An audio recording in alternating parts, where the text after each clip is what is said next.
अच्छा, जिन भगवान की आप कथा सुनते हैं, जिन भगवान का आप नाम जपते हैं, जिन भगवान की आप आराधना करते हैं, आप जानते हैं कि वो भगवान कैसे हैं? नहीं?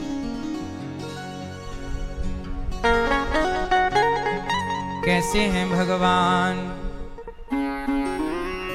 भरी उनकी आँखों में, भरी इनकी आँखों में है कितनी करुणा। जाकर सुदामा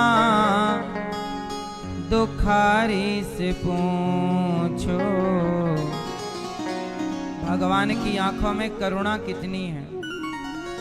इसलिए भगवान का नाम है करुणा निधान। क्या नाम है भगवान का? हाँ, करुणा निधान रहुआ जगत के दाता है। भगवान का एक नाम क्या है? मतलब भगवान, एक माँ के अंदर कितनी करुणा होती है। एक माँ, एक पिता के अंदर कितनी करुणा अपने बच्चों के लिए, एक गाय के अंदर अपने बछड़े के लिए, बछिया के लिए कितनी करुणा है। एक चिड़िया के लिए, एक चिड़िया के अंदर अपने बच्चों के लिए कितनी करुणा है। जरा सोचिए कि जब संसार के कुत्ते, बिल्ली, जीव जंतुओं के अंदर इतनी करुणा है, तो आपके अंदर करुणा भरने वाले भगवान के भीतर कितनी करुणा होगी। कितने करुणामय हैं भगवान। भरी इनकी आँखों में है कितनी करुणा। अब कितनी करुणा है ये कौन बताएगा? तो जाकर सुदामा दुखारी से पूछो, करामात क्या इनके चरणों की रज में, करामात क्या इनके चरणों की रज में। जाकर के गौतम की नारी से पूछो, भगवान के चरणों में कितनी करुणा, चरणों में करुणा है। एक पत्थर की स्त्री जो पति के शाप के कारण पत्थर की बन चुकी माता अहिल्या, अहिल्या पत्थर की बनी। और विश्वामित्र जी ने कहा कि प्रभु, राम जी ने कहा कि गुरुदेव ये कौन है? पत्थर तो है पर ये कोई नारी के जैसा दिखाई पड़ रहा है। तब विश्वामित्र जी ने कहा कि पहले ये नारी ही थी। अच्छा, तो फिर ये पत्थर कैसे हो गई? बोले पति ने श्राप दे दिया, कह दिया कि आप जाओ पत्थर की हो जाओ। तो प्रभु, गौतम नारी शाप बस उपल देह धरि धीर, चरण कमल रज चाहती कृपा करो रघुवीर। हे प्रभु, आप थोड़ी सी कृपा करिए। तो क्या कृपा करना है? बोले अपने पांव की कृपा कर दीजिए, चरण कृपा। तो चरणों में कौन सी कृपा है प्रभु? आप जरा चरणों का इसको स्पर्श करा दीजिए, ये पत्थर से मुक्त हो जाएगी। अच्छा, राम जी ने चरणों की रज का स्पर्श कराया, गौतम की नारी अपने पति के शाप से मुक्त हो गई। हाँ, जिनके चरणों की रज में कृपा है, करामात क्या इनके चरणों की रज में। जाकर के गौतम की नारी से पूछो, भरी इनकी आँखों में है कितनी करुणा, जाकर सुदामा दुखारी से पूछो।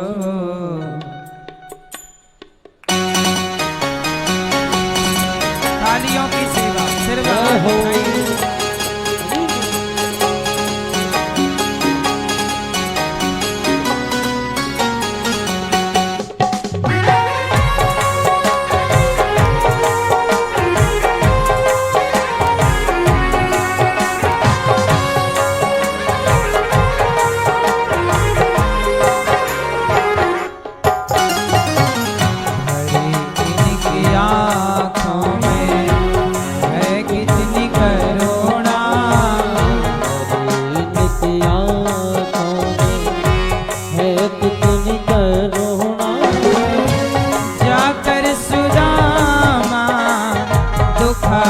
से पूछो, इनकी आँखों में है कितनी करुणा, जाकर सुदामा दुखारी से पूछो। करामात क्या इनके चरणों की रज में, करामात क्या इनके चरणों की रज में, जाकर के गौतम की नारी से पूछो।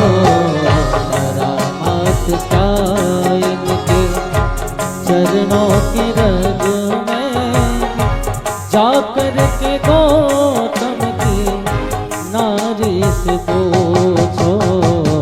हरि इनकी आँखों में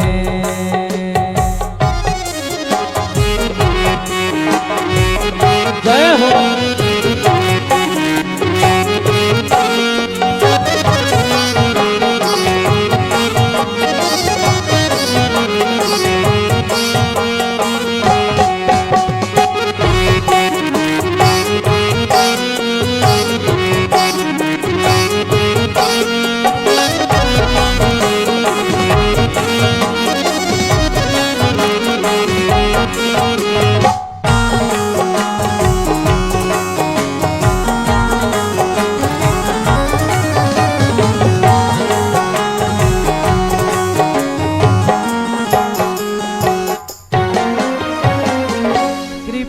कितनी करते हैं शरणागतों पे, हाँ शरणागतों पे।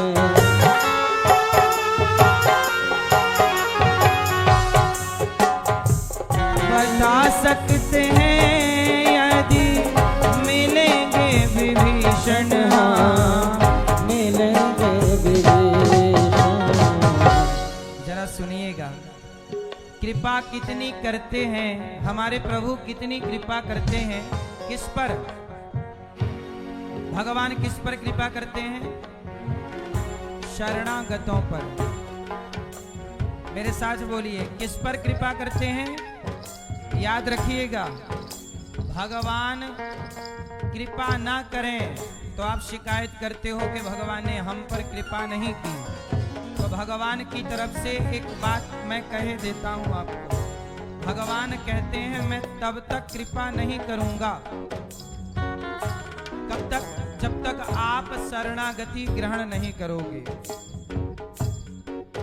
आपको क्या ग्रहण करनी पड़ेगी? शरणागति। शरणागति क्या होती है? जैसे छोटा सा बच्चा माँ बाप के भरोसे है। छोटा बच्चा किसके भरोसे है? माँ बाप के भरोसे है। तो जैसे बच्चा माँ बाप के भरोसे है, ऐसे भक्त भगवान के भरोसे रहे, इसी को शरणागति कहते हैं। मैं ईश्वर के आश्रित हूं। कृपा कितनी करते हैं शरणागतों पे, शरणागतों पे। बता सकते हैं यदि मिलेंगे विभीषण, हाँ मिलेंगे विभीषण।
आधार का कौन आधार है जग में, आधार का कौन आधार है जग में। ये प्रश्न द्रुपद दुलारी से पूछो, इनकी आँखों में है कितनी करुणा, जाकर सुदामा दुखारी से पूछो, इनकी आँखों में।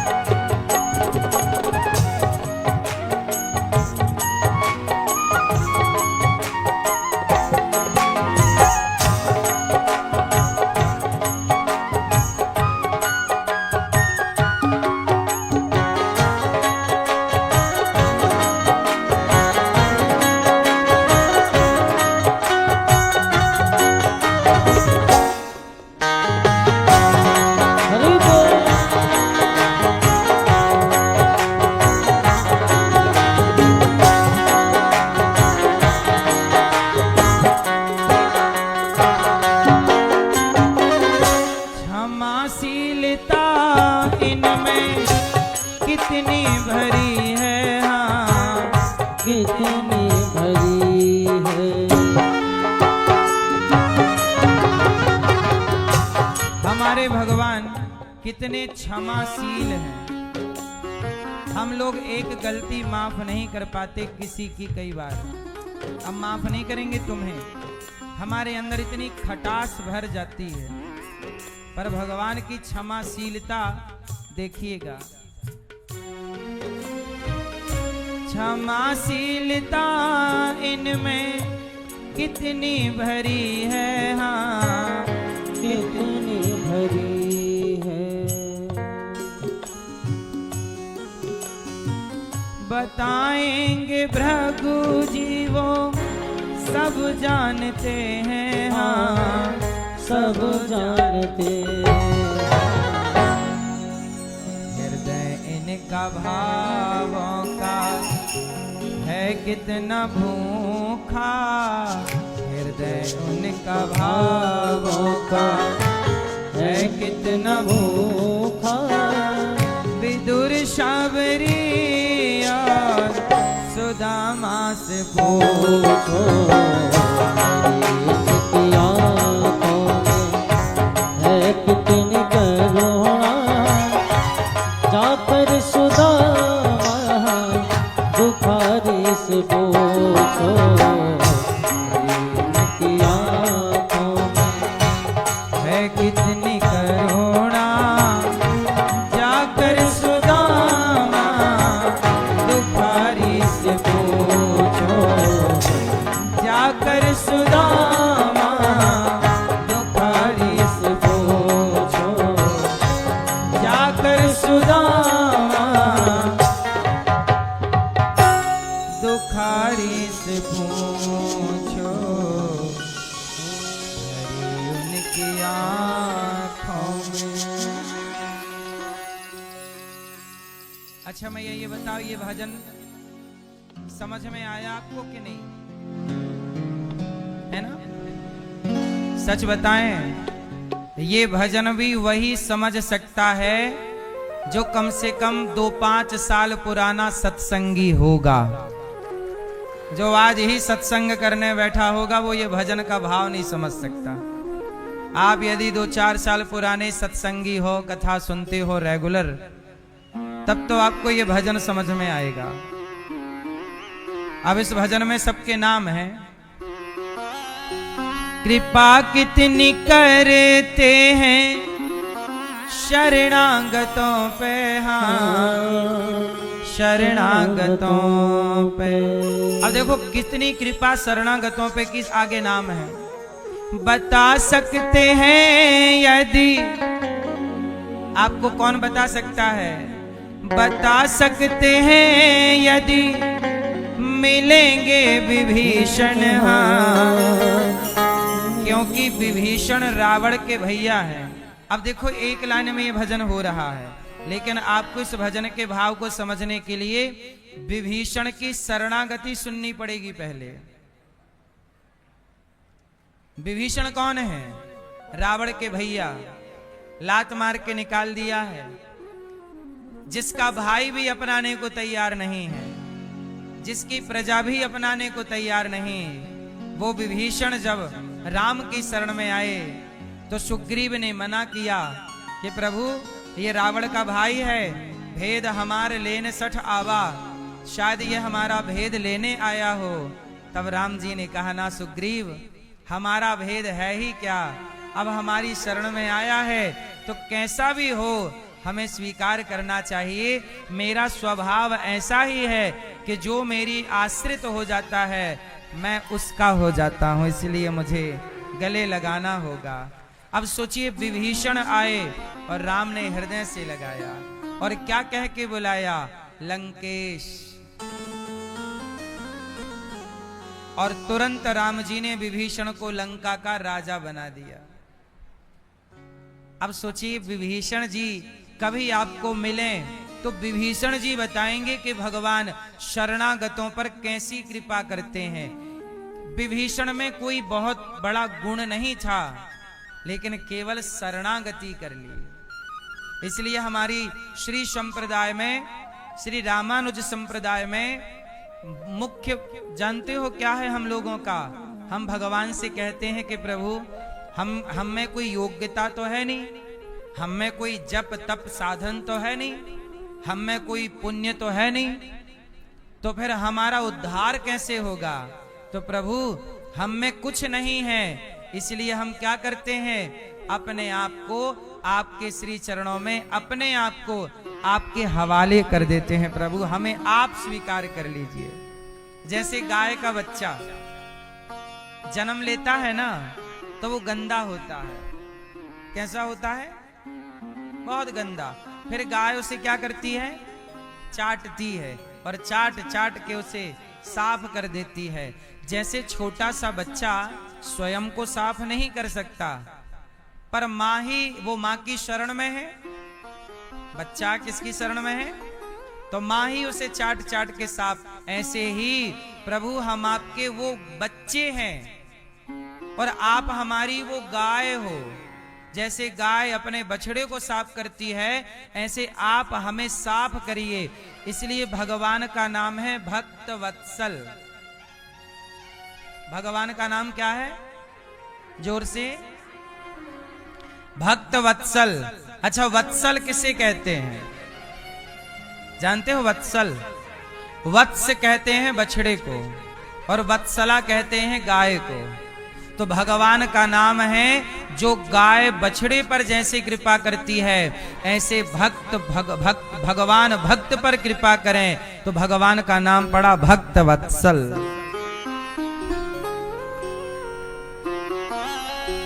कृपा कितनी करते हैं शरणागतों पे। मैं इस भजन की व्याख्या में 2-4 दिन की कथा सुना सकता हूं आपको, केवल एक भजन के भाव में और इसके अर्थ में। कृपा कितनी करते हैं शरणागतों पे, हाँ शरणागतों पे। बता सकते हैं यदि मिलेंगे विभीषण, हाँ मिलेंगे विभीषण। अब आगे की लाइन सुनिएगा। पतितों को पावन ये, पतितों को पावन ये कैसे बनाते। ये पतितों को, पतितों मतलब हम जैसे पापी को कहते हैं पतित।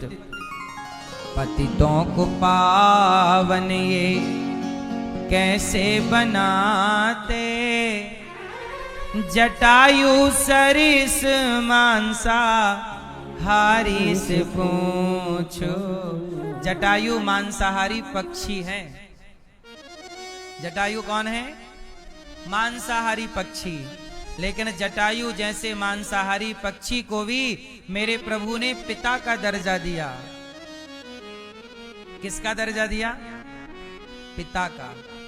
जब दशरथ जी की मृत्यु हुई तो राम जी दशरथ जी के अंतिम संस्कार में नहीं गए, पर जब जटायु की मृत्यु हुई तो अविरल भगति मांग बर गीध गयऊं हरिधाम,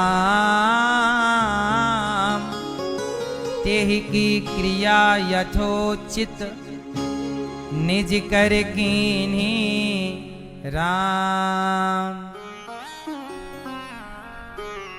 जटायु जैसे मांसाहारी पक्षी पर भी चूंकि वह सीता माँ के लिए अपने प्राणों का बलिदान जब दिए, तो देखो राम ने अपने बालों से, राम की तो जटाएं बन चुकी थी ना, अपनी जटाओं से जटायु के पंख की धूल साफ कर रहे हैं राम जी। राम जी की जटाएं बड़ी बड़ी हैं, तो जटाओं से लेते हैं और ऐसे धूल साफ करते हैं। किसकी?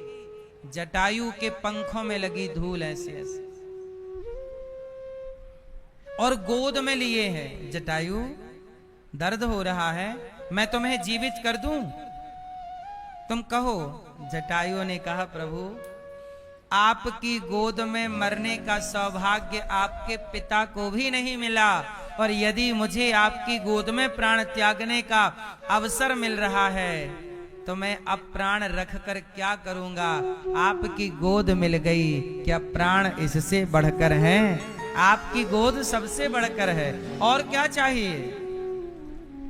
राम जी ने जटायु का अंतिम से, देखिए ये भजन की मैं व्याख्या कर रहा हूं, तो इस भजन के भाव को समझने के लिए इतनी सारी कथाओं का आपको ज्ञान होना चाहिए।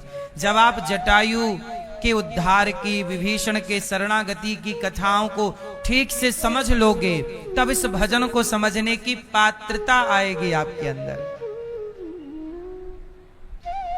है ना। इसलिए तो कहते हैं कि कथा एक दिन में समझ में नहीं आती,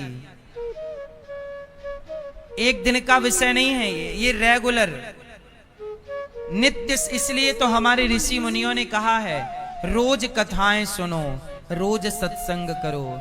जब रोज सत्संग करोगे तो कुछ ना कुछ बात भीतर, एक एक शब्द भीतर जाना स्टार्ट होगा। एक शब्द, जैसे आप 3 घंटे कथा सुनते हो, 3 घंटे हम बताते रहते हैं ये कथा वो कथा, ये भक्तों की चर्चा, पर सारी चीजें आपके भीतर नहीं जाती। 3 घंटे में कुछ कुछ बातें आपके भीतर जाती हैं। किसी के अंदर ये वाली बात चली गई तो किसी के अंदर दूसरी बात गई। 3 घंटे की पूरी बातें आपके भीतर नहीं जाती, लेकिन यदि जरा सोचिए कि एक एक बात भी यदि रोज गई तो 365 दिन में 365 बातें हो जाएंगी। 301 दिन में एक भी भाव प्रवेश किया आपके हृदय में तो 365 दिन में 365 भाव प्रवेश कर जाएंगे। फिर आपका हृदय किससे भर जाएगा? भाव से।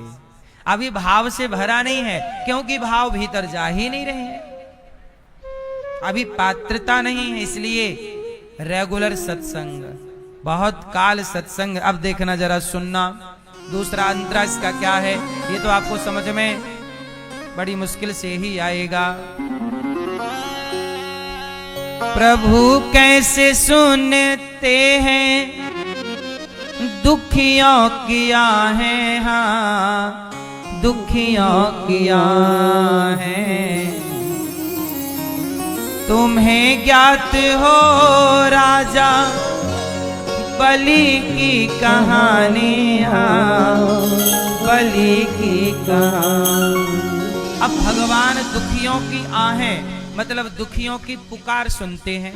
अच्छा, तो जब पुकार सुनते हैं तो नीचे नाम दे दिया कि तुम्हें ज्ञात हो राजा बलि की कहानी। अब जब तक बलि का चरित्र नहीं सुनोगे तब तक ये भजन समझ में नहीं आएगा, ये लाइन समझ में नहीं आएगी। दुखियों की आहें भगवान सुनते हैं और बलि की कहानी, बलि बलि। आपको देखो, जब तक पूरी कथा नहीं जानोगे तब तक ये बात समझ में नहीं आएगी। अब बलि का नाम सुना है आपने? कौन बलि? कौन बलि? राजा बलि। अच्छा, राजा बलि दुखियों की आहें भगवान राजा बलि दुखी थे नहीं।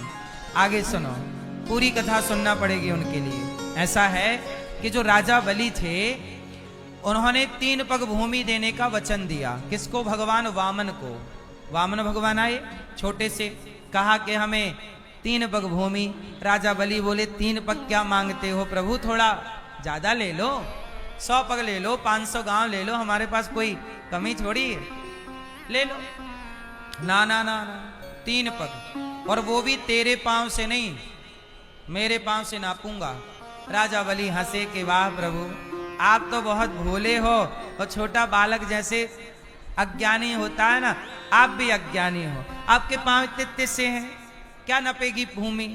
भगवान बोले नहीं, हमारे पांव से। अच्छा ठीक है, ले लो भाई। 3 पग भूमि का संकल्प किया। तब वामन भगवान ने विशाल शरीर बनाया और पहले पग में पाताल नाप लिया। पाताल लोक, अतल वितल सुतल तलातल रसातल महातल पाताल, 7 लोक नीचे के। अब 7 लोक ऊपर के, भूर्भुवः स्वः महर लोक, सत्य लोक, तप लोक, ऊपर के तप लोक को भी नाप लिया। अब जब 2 पग भूमि नाप ली तो इसके बाद एक कथा है। भगवान ने राजा बलि के धैर्य की परीक्षा लेने के लिए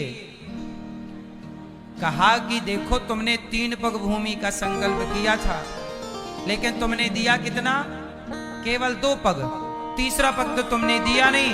तो वामन भगवान ने राजा बलि के धैर्य की परीक्षा के लिए राजा बलि को बांध दिया, और बांध करके गरुण जी से खूब पिटवाया।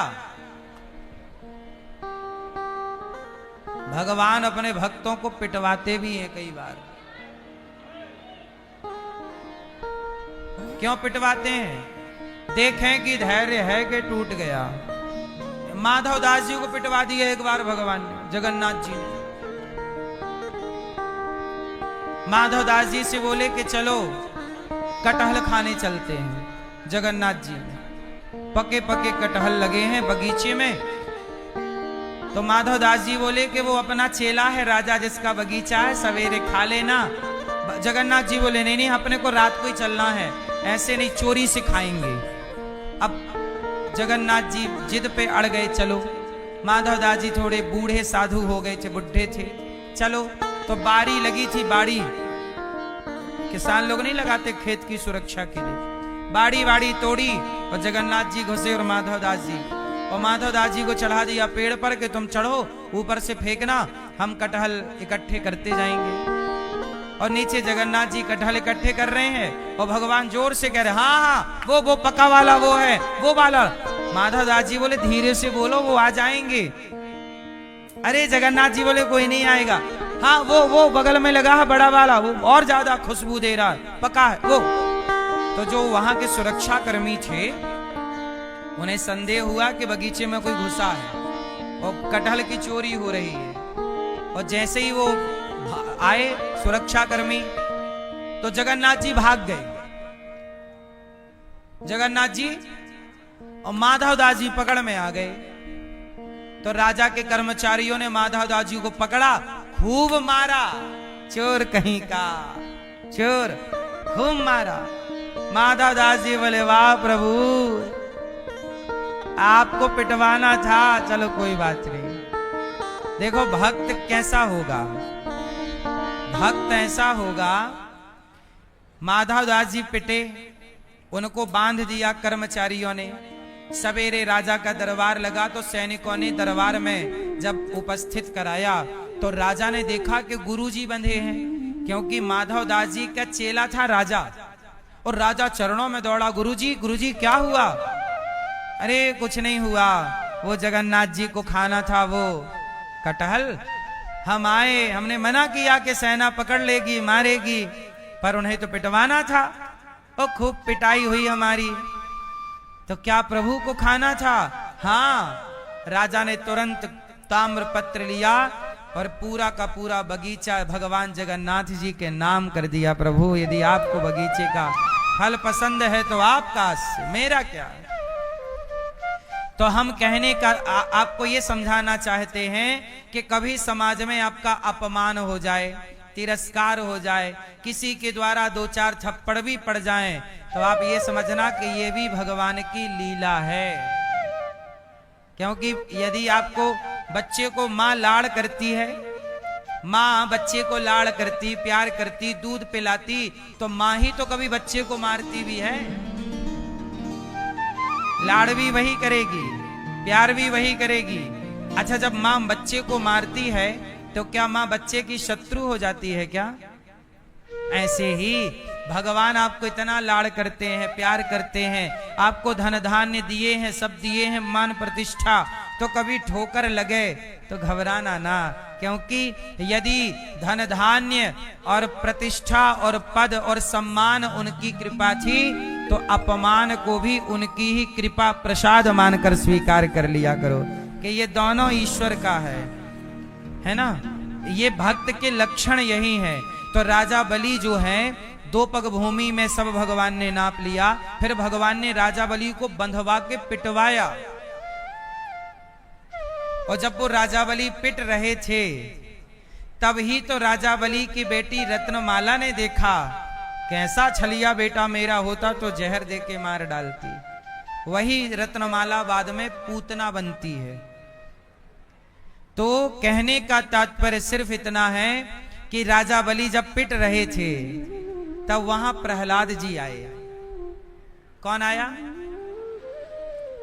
जब राजा बलि की पिटाई चल रही थी तब प्रहलाद जी आए, और प्रहलाद जी को देख करके राजा बलि, अच्छा प्रहलाद जी से राजा बलि का क्या रिश्ता है जानते हो? प्रहलाद जी के पुत्र हैं विरोचन, और विरोचन के पुत्र हैं राजा बलि। मतलब राजा बलि प्रहलाद जी के पोता हैं, बेटे के बेटा। प्रहलाद जी हो गए दादाजी।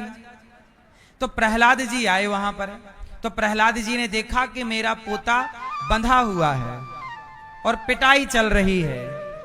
तब राजा बलि ने प्रहलाद जी को देखा और रोने लग गए। मतलब पोते ने दादाजी को देखा तो रोने लग गए राजा बलि। तब वहां प्रहलाद जी ने कहा कि बेटा रो मत, ये प्रभु आपको बांधे हैं, मार रहे हैं, इस पर ध्यान नहीं, ये कृपा है। क्यों? क्योंकि जैसे एक माँ के 2 बेटे होते हैं, एक माँ के 2 बेटे थे, एक बेटे को माँ ने केला दे दिया, ये बेटा केला खाओ, और दूसरा बेटा केला खाने लग गया तो माँ ने छीन लिया। एक केला खा रहा, एक थप्पड़ जमाया। कैसी माँ हो? एक बेटे को केला दे रही हो और दूसरा खा रहा है तो आप छीन रही हो, कैसा भेद करती हो? माँ ने कहा भेद नहीं है। इस बेटे को डॉक्टर ने कहा है केला दिया करो, कमजोर है, और इसको मना किया है कि सर्दी है, इसको केला मत खिलाना। तो माँ देती है तो भी प्यार, और छीन लेती है तो भी प्यार। प्रहलाद जी ने कहा पुत्र, भगवान देते हैं तो भी कृपा और लेते हैं तो भी कृपा, दोनों को कृपा मान करके प्रभु की शरणागति करो। हे राजा बलि, क्या हो जाओ प्रभु के शरण में। और जैसे ही शरणागति बलि ने ग्रहण की तो वामन भगवान बोला, अच्छा तीसरा पग में कहां धरूं, अब बोल।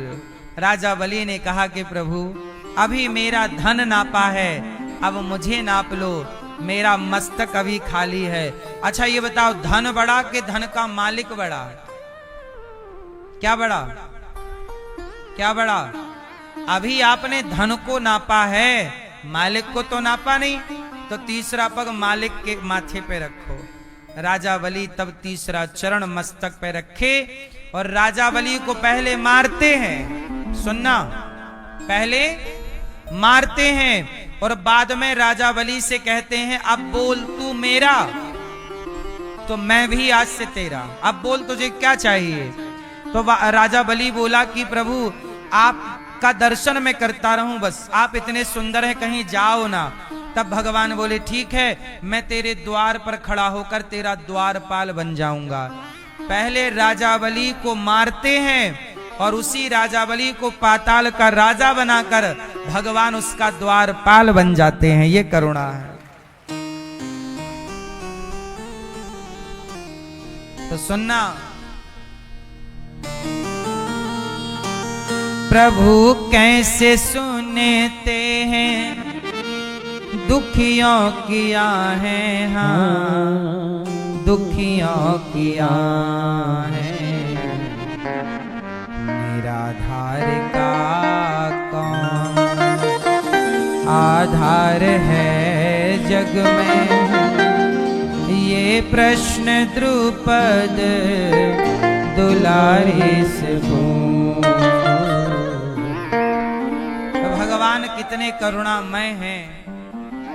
आप भगवान के बारे में इसलिए कहता हूं वो पिटाई लगाएं, इसलिए तो भक्त जन कहते हैं कि तेरे फूलों से भी प्यार, और तेरे जो भक्त होगा वो हर परिस्थिति में कृपा का ही अनुभव करता रहेगा।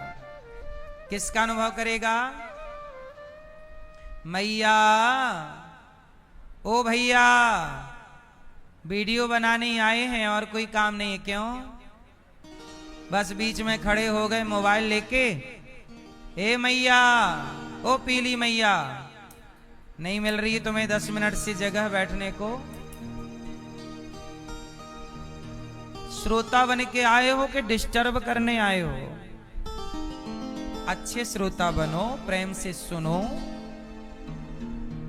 खड़े हैं तो खड़े ही हैं, जैसे बाजार में भटे आलू खरीदने आए हैं। अच्छे श्रोताओं के लक्षण थोड़ा ले आओ अपने अंदर, सुन लो, शोर ना करो, शांति से सुनो। कथा को कथा की तरह सुनना चाहिए, भाव से। अब हम भाव से सुनाए पर सुनने वाले में भाव ना हो तो फिर वो उसका आनंद रस खत्म हो जाता है। इसलिए श्रोता भी इसलिए कहते हैं कि श्रोता नए जो होंगे ना, वो उन्हें समझने में सालों लग जाएगा, महीने तो लग ही जाएंगे। इसलिए थोड़ा कथाएं सुनते रहा करो रेगुलर, ताकि अभ्यास सालों पुराना हो, फिर आओगे प्रेम लेकर तब सुनोगे। अब आजकल लोग कथा सुनने नहीं आते, केवल मोबाइल वीडियो बनाने आते हैं। खड़े हैं बस वीडियो चल रही है, मोबाइल चल रहा है, कोई मतलब ही नहीं है कथा से। हमारी श्रीमती सेमवती है ना भैया, सेमवती विश्वकर्मा जी, स्वर्गीय इनके पति श्री मुरलीधर विश्वकर्मा जी की स्मृति में मैया कथा का आयोजन करा रही हैं और प्रेम से अपने स्वर्गीय पति को भागवत सुना रही हैं। अनूपपुर मध्य प्रदेश से आई हैं। भगवान आपको सुखी रखे मैया। आपने इतना बड़ा पुण्य किया भागवत जी सुनने का, अपने पति को भागवत सुनवाया, इससे बड़ा कोई पुण्य नहीं हो सकता। हम लोगों ने कल कथा में सुना कि धुंधकारी जैसे पापी का भी उद्धार हो गया। अब देखो ना, भागवत जी में कितनी बढ़िया बात है। भगवान के 24 अवतारों की चर्चा है। जन्म आदि यस्य जन्माद्यस्य जन्माद्यस्य यतः, वो भगवान जो जन्म हम सबको संसार में भेजते हैं, स्वानी विराजती स्वराट, ऐसे भगवान सत्यम परम धीमहि है। भगवान के 24 अवतारों का वर्णन है। एक बार क्या हुआ कि वेद व्यास जी उदास हो गए, परेशान हो गए, तो नारद जी आए। नारायण नारायण। तो नारद जी ने कहा, व्यास जी आप बड़े उदास हैं, क्या हुआ? कहा कि मैं अशांत हूं। क्यों? 17 पुराण लिख चुका हूं लेकिन शांति नहीं मिल रही है। क्यों? तब नारद जी ने कहा कि शांति तब तक नहीं मिलेगी जब तक हृदय में भक्ति प्रवेश नहीं करेगी। आपने अभी तक भागवत नहीं लिखी, तो भागवत नहीं लिखी तो भक्ति प्रवेश कैसे करेगी बिना भागवत के? इसलिए सबको भक्ति मिले तो भक्ति कैसे मिलेगी? भागवत से मिलेगी, सत्संग से मिलेगी। तो आप भगवान कृष्ण के चरित्र का सुंदर निरूपण कीजिए। तब वेद व्यास जी को नारद जी ने भागवत सुनाई 4 श्लोकों की। उन 4 श्लोकों का विस्तार 18,000 श्लोकों में वेद व्यास जी ने किया। और वेद व्यास जी ने 18,000 श्लोकों में भगवान के सुंदर सुंदर लीलाओं का, कथाओं का, भक्तों का वर्णन किया। अच्छा, हम लोग बार बार प्रहलाद जी की कथा सुनते हैं, बार बार ध्रुव जी की कथा सुनते हैं। अब आप कहो कि मैंने तो आप बहुत सारे श्रोता ऐसे हैं जिन्होंने 100 बार प्रहलाद जी की कथा सुनी, सैकड़ों बार ध्रुव जी की कथा सुनी। अब आप कहो कि वही ध्रुव वही प्रहलाद, बार बार क्या सुनना? तो सुनो, बार बार जब हम ध्रुव जी और प्रहलाद जी की और अजामिल की और भगवान के सुंदर सुंदर लीलाओं चरित्रों की कथा सुनते हैं तो बार बार सुनने से हमारा चित्त निर्मल होता चलता है। सत्संग नित्य हो बार बार। अच्छा, अब शराबी भी बार बार वही तो दारू पीता है, उसी दुकान में जाएगा, लगभग उसी तरह की दारू खरीद लेगा। दारू तो दारू होती है ना, शराब। अब कहो यार क्या वही दारू रोज पीता रहता है, लेकिन उसे वही दारू रोज नशा देती है। बोलो हाँ। अब आप लोग भी वही आटा, वही चूल्हा, वही बेलना, वही चौकी, रोज रोटी बनाती हो गोल गोल और बना के खा जाती। अरे खा तो लिए थे पिछले साल, अब क्या खाना है? वही नल, वही पानी पी तो लिया था पिछले साल, अब क्या पीना है? जैसे पानी की प्यास रोज है, रोटी की प्यास रोज है, ऐसे जैसे शराबी को शराब की प्यास रोज है, नशेड़ी को नशे की प्यास रोज है। वही नशा है, वही बीड़ी, वही सिगरेट, वही पी रहा है सालों से। जब तू वही सिगरेट बार बार दोहरा रहा है, वही शराब बार बार दोहरा रहा है, तो मैं क्यों ना वही कथा बार बार दोहरा के अपने चित्त को निर्मल करता चलूं या करती चलूं। इसलिए भगवान की कथाएं हमारे चित्त को, हमारे हृदय को निर्मल करती हैं और धीरे धीरे आप गहराई में उतरने लग जाते हैं। आप देखेंगे कि आपका जीवन एक आध्यात्मिक हो चुका होता है। जो सत्संगी होगा, जो नित्य कथाओं से, सत्संग से जुड़ा और उसे जीवन में उतार रहा होगा, उस पर सांसारिक घटनाओं का ज्यादा प्रभाव नहीं पड़ता। इसका मैं उदाहरण देकर आपको समझाता हूं। उदाहरण क्या है? एक गाड़ी पर 2 लड़के थे, दोनों दोस्त थे, पर एक दोस्त धार्मिक था और दूसरा दोस्त नास्तिक था। मतलब धर्म को, भागवत को, सत्संग को नहीं मानता। एक मानने वाला था, एक ना मानने वाला। दोनों जा रहे थे कहीं। अब दोनों का एक्सीडेंट हुआ, गाड़ी पर थे कहीं, डिवाइडर से टकरा गई गाड़ी और संयोग से दोनों का दाहिना पांव टूट गया, पांव में फ्रैक्चर हुआ दोनों के। दोनों एक ही हॉस्पिटल गए, एक ही डॉक्टर ने दोनों का इलाज किया, एक ही रूम पर, एक ही कक्ष पर दोनों दोस्त हैं। दोनों को एक्सीडेंट एक साथ हुआ, दोनों का एक ही दाहिना पांव फ्रैक्चर हुआ, लेकिन दोनों में अंतर क्या है? अब वो अंतर समझाता हूं, जरा सुनिए। क्या है? दुख तो सब पर आता है, विपत्ति तो सब पर आती है, पर जो धर्म से जुड़ा हुआ होता है वो विपत्ति को कैसे देखता है, और जो धर्म से नहीं जुड़ा वो विपत्ति को कैसे देखता है। जो धर्म से जुड़ा है वो दुख को कैसे देखता है, और जो धर्म से नहीं जुड़ा वो दुख को कैसे देखता है। आओ जरा इसे समझते हैं। वो दोनों लड़के हॉस्पिटल गए, दोनों के पांव में फ्रैक्चर था। अब जो धार्मिक लड़का नहीं था, नास्तिक था, भगवान को नहीं मानता, वो रो रहा है, अरे पांव में बड़ा दर्द है, पांव टूट गया, अब कैसे चलेंगे, अब क्या होगा। वो परेशान हो गया, सोचने लगा, सोचते सोचते वो डिप्रेशन में जाने लगा, बिस्तर पे पड़े पड़ा। लेकिन उसी का दोस्त जो धार्मिक था, सत्संग करता, पांव उसका भी टूटा, लेकिन वो भगवान को धन्यवाद देता। तो उसका जो नास्तिक दोस्त था उसने कहा, यार तू भगवान को धन्यवाद क्यों दे रहा है, तेरे भगवान होते तो तेरा पांव टूटने ही ना देते, तू इतना बड़ा भक्त था तो भगवान ने तेरी रक्षा क्यों नहीं की। मैं तो चल भगवान को नहीं मानता तो मेरा टूट गया, पर तू तो मानता था, पर तेरा भी तो पांव टूट गया, और तू अभी भी पड़ा पड़ा ईश्वर को धन्यवाद और थैंक यू बोल रहा है, क्यों। तब उस भक्त बालक ने कहा कि देख, पांव तेरा भी टूटा, पांव मेरा भी टूटा, तू रो रहा है, मैं नहीं रो रहा, क्यों, क्योंकि मैं जानता हूं कि एक्सीडेंट हुआ था, हम लोग मर भी सकते थे, पर भगवान की कृपा इतनी है, दोनों पांव टूटते तो क्या कर लेता, भगवान की कृपा है, कम से कम एक पांव तो सुरक्षित रखा है और जान तो सुरक्षित रखी है।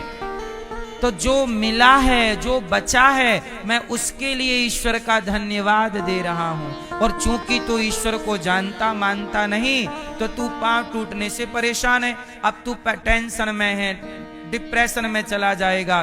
तो ईश्वर को ना मानकर भी तेरा फायदा क्या हुआ, ईश्वर को ना मानकर तेरा नुकसान ये हुआ कि तू टेंशन में चला गया, डिप्रेशन में। अभी तुझे पांव टूटा है, इसकी दवाई तो खाएगा, डिप्रेशन की ओर चालू हो जाएगी तेरी दवाई।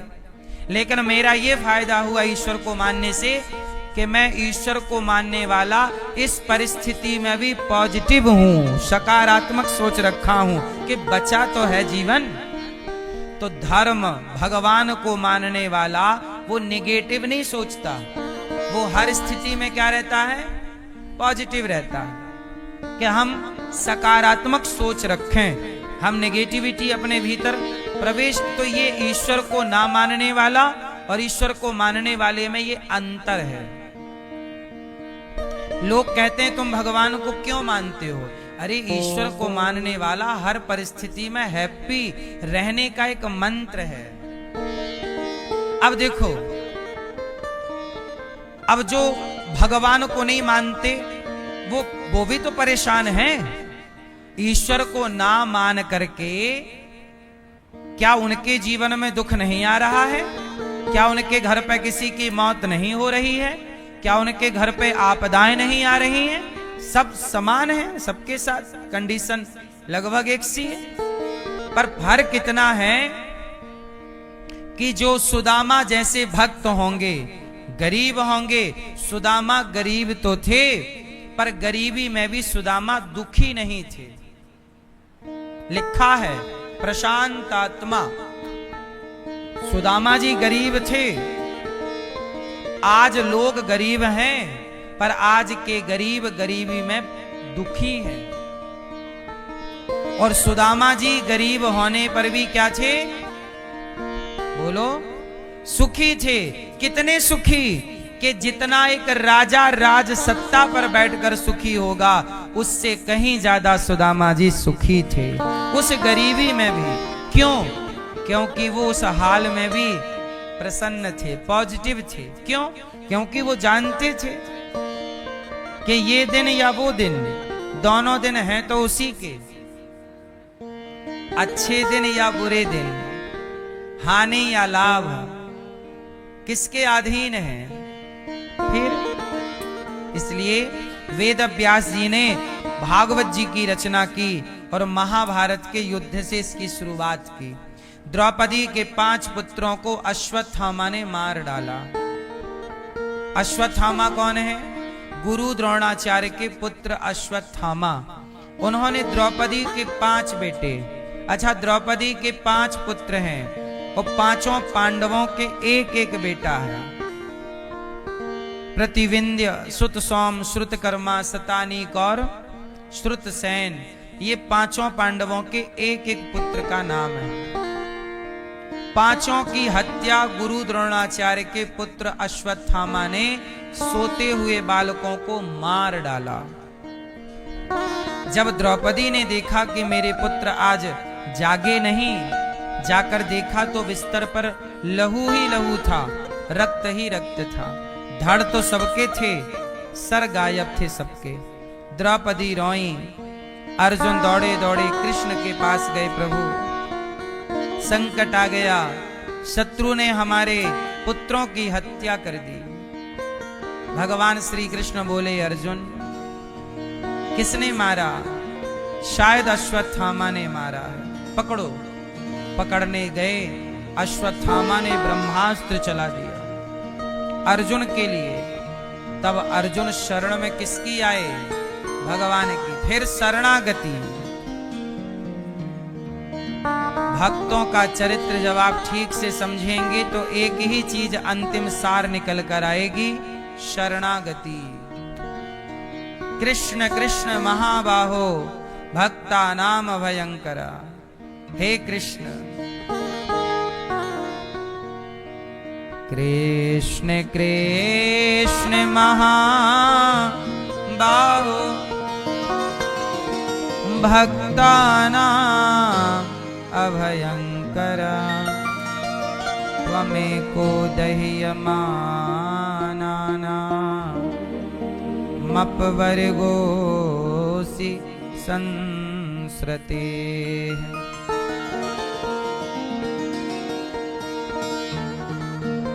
हे प्रभु, आप मेरी रक्षा कीजिए। आप मेरे रक्षक हैं। हे नाथ, आप मेरी रक्षा कीजिए। ठीक है। भगवान ने कहा चलो अश्वत्थामा को पकड़ते हैं, पर ब्रह्मास्त्र चलाया है। भगवान ने कहा तुम भी चलाओ। भगवान ने भी अर्जुन को आज्ञा दी, दोनों ने ब्रह्मास्त्र चलाया, शांत किया। अश्वत्थामा को पकड़कर प्रभु लेकर आए द्रौपदी के सामने। लो द्रौपदी, तेरे 5 पुत्र इसने मारे हैं, ये रहा, दंड दे जो देना चाहती है। द्रौपदी ने कहा कि ना, मैं कोई दंड देना नहीं चाहती। इसने मेरे पुत्रों को मारा है, ये इसके संस्कार हैं, मैं इसे मारना नहीं चाहती। देखो जरा द्रौपदी को। कई बार जब आपके जीवन में दुख आता है, विपत्ति आती है, तो आप अपना विवेक गवा चुके होते हैं, अपना धैर्य गवा चुके होते हैं। लेकिन किसी भी हाल में अपना धैर्य, अपना संयम खोना नहीं चाहिए। द्रौपदी के भाई, जानते हो क्या नाम था द्रौपदी के भाई का? धृष्टद्युम्न। धृष्टद्युम्न ने गुरु द्रोणाचार्य जी की हत्या कर दी।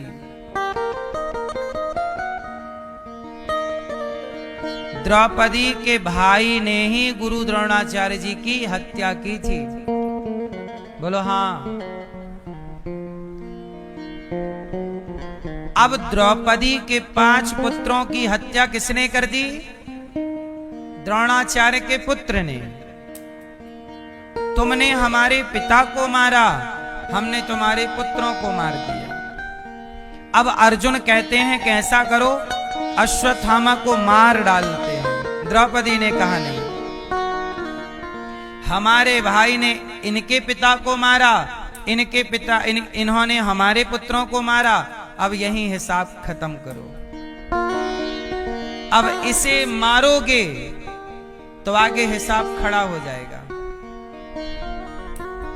एंट्री खड़ी हो जाएगी, एक नई एंट्री खड़ी हो जाएगी।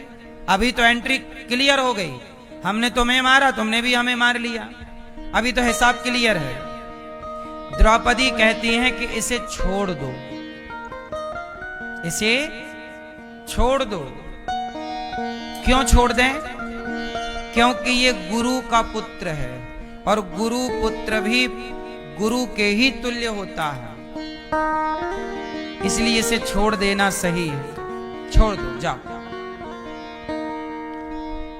भगवान से पूछा कि प्रभु आप बताओ क्या करना चाहिए। तब भगवान ने कहा ब्रह्मबंधुर्न हन्तव्य आततायी वधारणः मयैवो भयमाम्नातं परिपायनुशासनम्।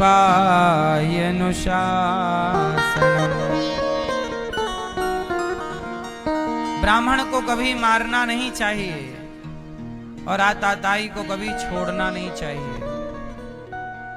ये जाति से ब्राह्मण भी है और कर्मों से आताताई, इसलिए इसे मार भी दो और छोड़ भी दो। अब क्या करें?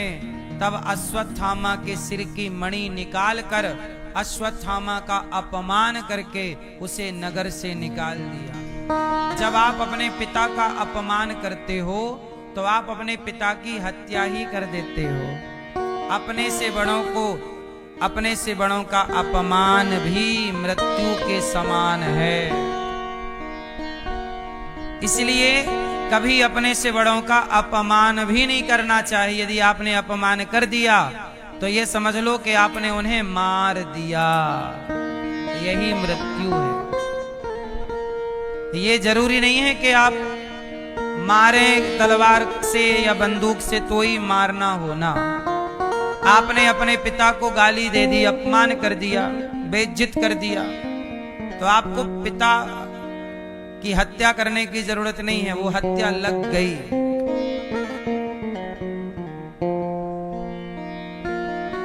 गुरु को आपने भला बुरा कह दिया तो वो गुरु की हत्या हो गई। संतों को भला बुरा कह दिया तो वो संत हत्या हो गई। गाय का अपमान कर दिया, वो गाय की हत्या हो गई। इसलिए कहता हूं किसी का अपमान ना किया करो। किसी का, हम कहते हैं कुत्ते का भी अपमान क्यों करना है, क्या फायदा होना। किसी के अपमान से बचिए, सदा हाथ जोड़ के रखिए। भैया ठीक है, आपको गाली देना है दे दीजिए, हम नहीं देंगे। अपने स्वभाव को थोड़ा सा बदल लो। अपमान करने से, आज मैं एक डॉक्टर का इंटरव्यू सुन रहा था। एक डॉक्टर है, उनका हॉस्पिटल है, तो हॉस्पिटल में तो मरीज जाते ही हैं। तो डॉक्टर साहब बता रहे थे तो मुझे सुन के लगा कि मैं भी आपको ये बात बता दूंगा, इसलिए मैं आपको बता रहा हूं। एक डॉक्टर साहब का बड़ा हॉस्पिटल था, तो डॉक्टर आईसीयू होता है ना, जहां बहुत इमरजेंसी होती है, मरीज बिल्कुल, तो वहां पर डॉक्टर विजिट कर, डॉक्टर जाते ही रहता है। अच्छा, डॉक्टर को पता चल जाता है कि कौन सा मरीज अब बचेगा और कौन सा अब मरेगा। भाई वेंटिलेटर पर तो आखिरी टाइम ही लोग जाते हैं, वेंटिलेटर से लौट पाना बड़ा कठिन होता है, कम लोग लौट पाते हैं। वेंटिलेटर के बाद तो फिर आखिरी स्थिति ही आ जाती है। कोई जवान होए तो शायद वापस भी आए, पर कोई 70-75 साल में वेंटिलेटर पे गया तो फिर बड़ा मुश्किल है। तो एक डॉक्टर, वो डॉक्टर साहब बोले कि मैं सवेरे 10 बजे के अपने विजिट पे था मरीजों को देखने के लिए। तो एक 75 साल के एक बूढ़े वेंटिलेटर पर थे, ऑक्सीजन लगा था, आंख खुली थी पर वो रो रहे थे। तो डॉक्टर साहब ने अपने इंटरव्यू में बताया, डॉक्टर साहब उस मरीज के पास गए। अच्छा, वहां परिवारी लोग भी नहीं बैठने की इजाजत रहती, कई हॉस्पिटलों में ये व्यवस्था है, कोई अपना हो नहीं सकता अंदर डॉक्टरों के अतिरिक्त। तो वहां डॉक्टर ही था और कोई था भी नहीं। वो बूढ़ा 75 साल के, 70-75 साल के रो रहे। तो तो डॉक्टर को लगा कि क्या बात है, तो मरीज के पास गए। दादाजी क्या हुआ, क्यों रो रहे हो? दादाजी बोले कि अब मेरे मरने का टाइम आ गया। हाँ हाँ, मरने का टाइम तो आ गया। अच्छा, उन्हें भास गया, उन्हें समझ आ गया कि अब मेरा आजकल में मरण हो जाएगा, मृत्यु है। तो भाई मरना तो है, रो क्यों रहे हो? बोले मुझे सब कुछ दिख रहा है। बोले मुझे सब कुछ दिखने लगा। क्या दिखने लगा? डॉक्टर ने पूछा क्या दिख रहा है? बोले मुझे दिखने लगा कि मैंने कितना पाप किया है और कितना पुण्य। अच्छा, तो आपको क्या ज्यादा दिख रहा है? बोले मुझे पाप ज्यादा दिख रहा है। क्या पाप किया, आपको क्या दिखाई पड़ रहा है? डॉक्टर ने पूछा। मरीज ने कहा कि मैंने ना जाने कितनों का दिल दुखाया है। डॉक्टर साहब, मैंने जिन जिन लोगों का दिल दुखाया है, अब मैं चाह कर भी उन्हें सॉरी नहीं कह सकता, क्योंकि अब मैं ज्यादा बोल नहीं पाऊंगा।